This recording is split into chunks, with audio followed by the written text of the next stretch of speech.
Hello everyone, web education में आपका स्वागत है। आज हम देखेंगे केमिस्ट्री के मोस्ट इम्पॉर्टेंट क्वेश्चन जो कि एग्ज़ाम्स के पॉइंट ऑफ व्यू से बहुत ही इम्पॉर्टेंट है।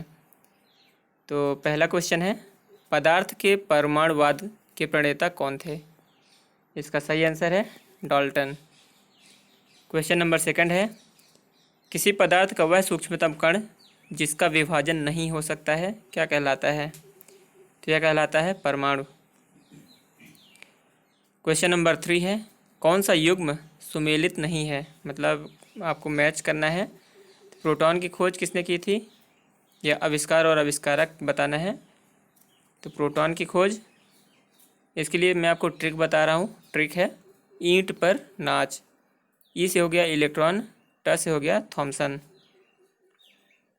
प से हो गया प्रोटॉन, र से हो गया रदरफोर्ड, न से हो गया न्यूट्रॉन और च से हो गया चैडविक। तो प्रोटॉन की खोज की थी रदरफोर्ड ने, न्यूट्रॉन की खोज की थी चैडविक ने, इलेक्ट्रॉन की खोज की थी जे थॉमसन ने, फोटोन की खोज युकावा। ये गलत है। परमाणु के नाभिक में होता है, ये क्वेश्चन बहुत बार पूछा गया है। परमाणु के नाभिक में क्या होता है या फिर एटम के न्यूक्लियस में क्या रहता है? तो वहाँ होता है प्रोटॉन और न्यूट्रॉन। प्रोटॉन एवं न्यूट्रॉन इसका करेक्ट होगा। यहाँ पे आपको ऑप्शन नंबर ए प्रोटॉन एवं न्यूट्रॉन दिया हुआ है और क्वेश्चन नंबर डी में दिया है प्रोटॉन एवं न्यूट्रॉन। तो इसलिए वहाँ पे आपको देखना है ध्यान से कि न्यूट्रॉन का सही कहाँ पे लिखा हुआ है। तो ऑप्शन नंबर ए करेक्ट है। रेडियो सक्रियता का पता सर्वप्रथम किसने लगाया था? तो इसका सही आंसर है, रेडियो एक्टिविटी की खोज की थी मैडम क्यूरी ने, हेनरी बेकरल ने। रेडियो एक्टिविटी की खोज सर्वप्रथम की थी हेनरी बेकरल ने। कपूर को किस विधि से शुद्ध किया जाता है? तो इसका सही आंसर क्या हो जाएगा? ऊर्ध्वपातन या सब्लिमेशन। परमाणु के नाभिक में उपस्थित प्रोटॉनों की संख्या को कहा जाता है? तो इसका क्या बोलते हैं? परमाणु क्रमांक। क्वेश्चन नंबर 8 है, सामान्य ताप एवं दाब पर विभिन्न गैसों के 1 ग्राम अणु का आयतन होता है। तो यह कितना होता है? 22.4 लीटर। 1 मोल में कुल परमाणुओं की संख्या कितनी होती है? तो 1 मोल में कुल परमाणुओं की संख्या होती है 6.023 इंटू 10⁻23। रेडियम की खोज किसने की थी? तो इसका सही आंसर क्या हो जाएगा? रॉबर्ट पियरे एवं मैडम क्यूरी ने। निम्न में सार्वत्रिक विलायक या फिर यूनिवर्सल सॉल्वेंट है। यूनिवर्सल सॉल्वेंट कौन सा होता है? ये है वाटर, जल। मतलब जल इसका सही आंसर होगा ऑप्शन नंबर ए। जल का जो रासायनिक सूत्र होता है वह है H2O। अम्ल का जलीय विलयन नीले लिटमस पर क्या प्रतिक्रिया करता है? तो अम्ल जो होता है नीले लिटमस को लाल कर देता है। तो आज से आप ऐसे याद रख सकते हैं, अम्ल इसमें लाल लास्ट में आ रहा है तो ये लाल करेगा। किसको करेगा? नीले को। रक्त का पीएच मान क्या होता है? पीएच वैल्यू कितनी होती है ब्लड की? ये होती है 7.4। शुद्ध जल का पीएच मान कितना होता है? तो ये होता है 7। उदासीन। ड्यूटेरियम में क्या होता है? तो इसका सही आंसर क्या हो जाएगा? 1 न्यूट्रॉन एवं प्रोटॉन। सबसे हल्का तत्व कौन सा है? तो सबसे हल्का तत्व इस ऑप्शन के हिसाब से हीलियम, सोडियम, हाइड्रोजन और पोटेशियम में से सबसे हल्का हो जाएगा हाइड्रोजन। हाइड्रोजन का परमाणु क्रमांक होता है 1। ऑक्सीकरण में होता है। ऑक्सीकरण में क्या हो जाता है? तो इलेक्ट्रॉन मुक्त किए जाते हैं। ऑक्सीकरण में इलेक्ट्रॉन मुक्त किए जाते हैं, इलेक्ट्रॉन रिलीज होता है। वायु या क्या होती है? एयर क्या है? आपको ये बताना है, यौगिक है या फिर मिश्रण है या फिर तत्व है। तो वायु जो है यह एक मिश्रण होती है। किसका किसका? जैसे ऑप्शन बता देता, जैसे एग्जाम्पल के फॉर्म में इसमें होता है कार्बन डाइऑक्साइड, नाइट्रोजन, इस टाइप से ये सभी मिक्स होते हैं। आधुनिक आवर्त नियम का प्रतिपादन किसने किया था? आधुनिक आवर्त नियम प्रतिपादित किया था मेंडलीफ ने। सबसे अधिक विद्युत ऋणात्मक तत्व कौन सा है? तो इसका ऑप्शन कौन सा हो जाएगा? फ्लोरीन। फिर उसके बाद होता है क्लोरीन। इस टाइप से ऊपर से नीचे जाने पर, आवर्त सारणी में ऊपर से नीचे जैसे ही जाएंगे तो उसका जो निगेटिविटी होती है, ऋणात्मकता, घटती जाती है। आधुनिक आवर्त सारणी में तत्वों के वर्गीकरण का आधार क्या है? तो इसका सही आंसर क्या हो जाएगा? परमाणु क्रमांक। परमाणु क्रमांक क्या होते हैं? ये होता है न्यूक्लियस में उपस्थित प्रोटॉनों की संख्या। मेंडलीफ के अनुसार तत्वों के गुण किसके आवर्ती फलन होते हैं? तो तत्वों के गुण फलन होते हैं परमाणु भार के। सबसे भारी तत्व कौन सा है? इस ऑप्शन के हिसाब से बताना है।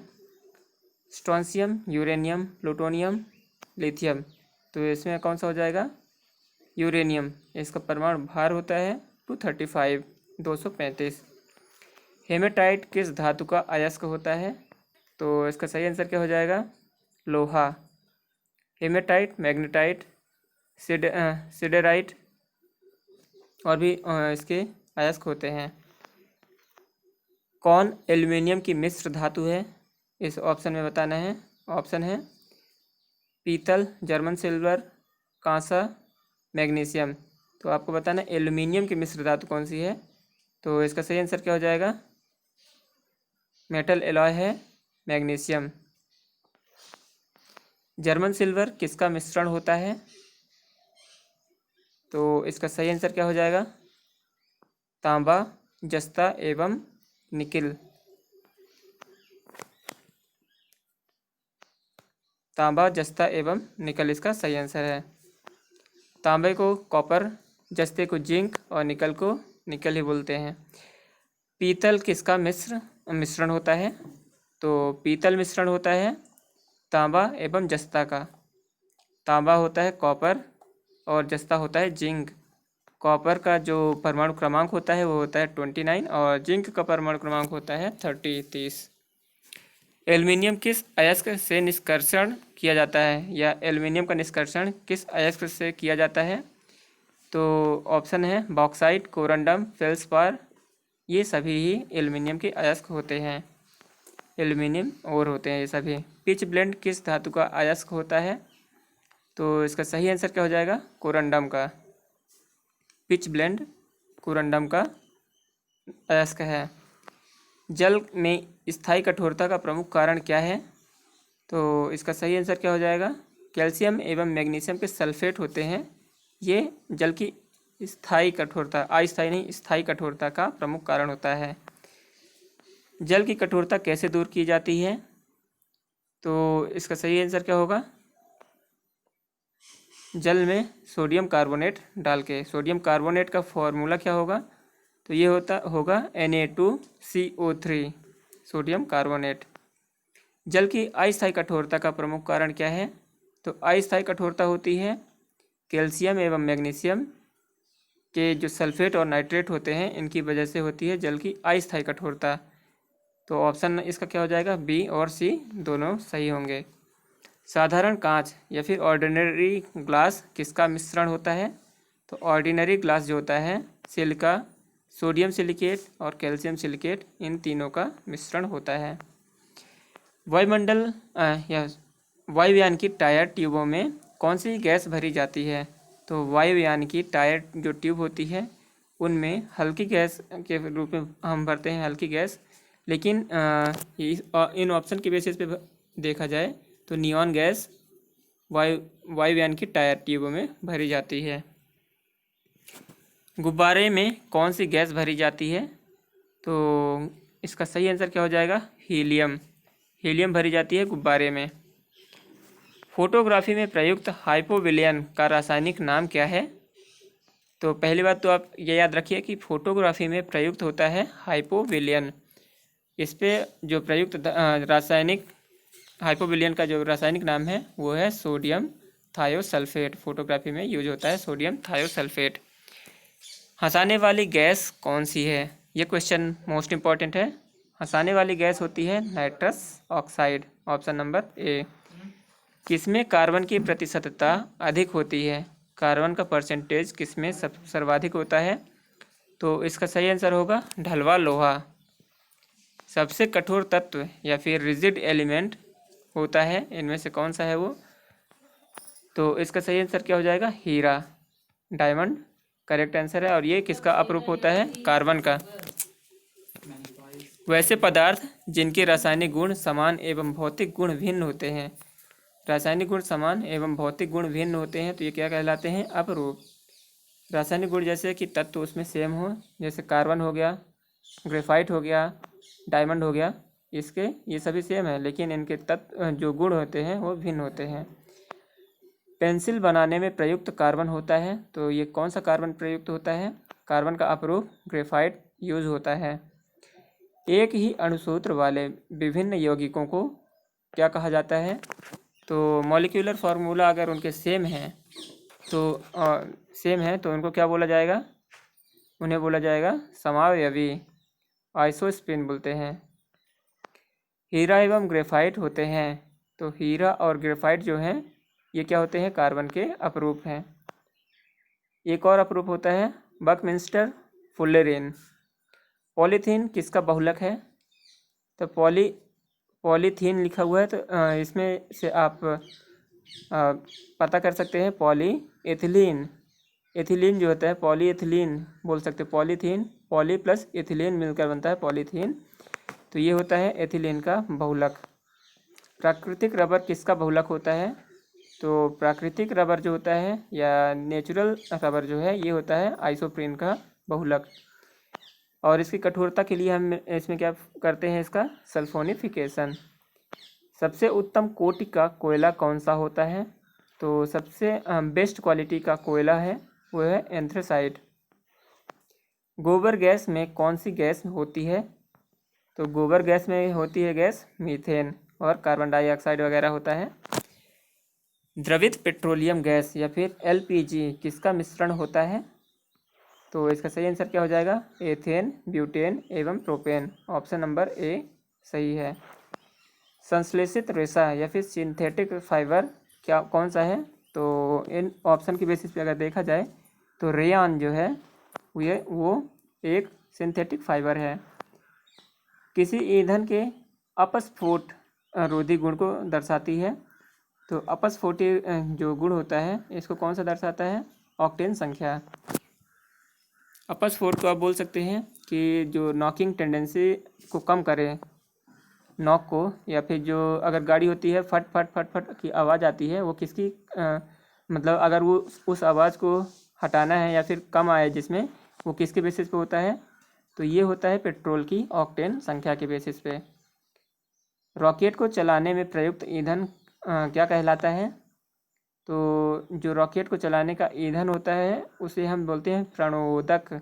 उसे क्या बोलते हैं? प्रणोदक, ऑप्शन नंबर डी करेक्ट है। सीएनजी में सर्वाधिक मात्रा में उपस्थित कार्बन का यौगिक होता है, तो सीएनजी में जो सर्वाधिक मात्रा में उपस्थित कार्बन है वो किसका यौगिक है? मीथेन का। एस्प्रिन का रासायनिक नाम क्या है? एस्प्रिन का रासायनिक नाम क्या होता है? तो इसे हम बोलते हैं एसिटिल सैलिसिलिक अम्ल, एसिटिल सैलिसिलिक अम्ल। मोटर वाहनों में धुएं से निकलने वाली सर्वाधिक विषैली गैस कौन सी है? तो मोटर वाहनों में जो सर्वाधिक विषैली गैस है वो होती है कार्बन मोनोऑक्साइड। ये ब्लड के साथ मिलके कार्बोक्सी हीमोग्लोबिन बना लेता है, जो कि एक प्रकार का जहर या फिर जहरीला तत्व होता है। जल का जमकर बर्फ बनना कौन सा परिवर्तन है? तो ये परिवर्तन है भौतिक परिवर्तन। ये एक भौतिक परिवर्तन होता है। दूध से दही बनना कौन सा परिवर्तन है? तो यह एक रासायनिक परिवर्तन है, क्योंकि दही से दूध वापस नहीं बन सकता है। दूध से दही बन गया, अब दही से दूध अगर बनाना है तो ये वापस नहीं बनेगा, इसलिए ये होता है रासायनिक परिवर्तन। प्रकाश संश्लेषण की क्रिया भी एक रासायनिक परिवर्तन है। आप ऐसे याद रख सकते हैं। किसी अभिक्रिया के वेग को सर्वाधिक प्रभावित करता है, तो किसी अभिक्रिया के वेग को सर्वाधिक प्रभावित करने वाला जो फैक्टर है वो होता है ताप। क्वेश्चन नंबर 58 है, लौह धातु पर जिंक की परत चढ़ाने की क्रिया को क्या कहा जाता है? तो इसे हम बोलते हैं गैल्वेनाइजेशन। कौन सी गैस चूने के जल को दूधिया कर देती है? तो ये क्वेश्चन पूछा गया है, कौन सी गैस चूने के जल को दूधिया कर देती है या सफ़ेद कर देती है? तो ये गैस होती है कार्बन डाइऑक्साइड। कार्बन डाइऑक्साइड चूने के गैस को दूधिया कर देती है। तो ये थे टॉप 59 क्वेश्चन केमिस्ट्री के, जो कि एग्ज़ाम के लिए बहुत ही इम्पोर्टेंट है। इन क्वेश्चन को आप याद कर लीजिए। Thank you so much.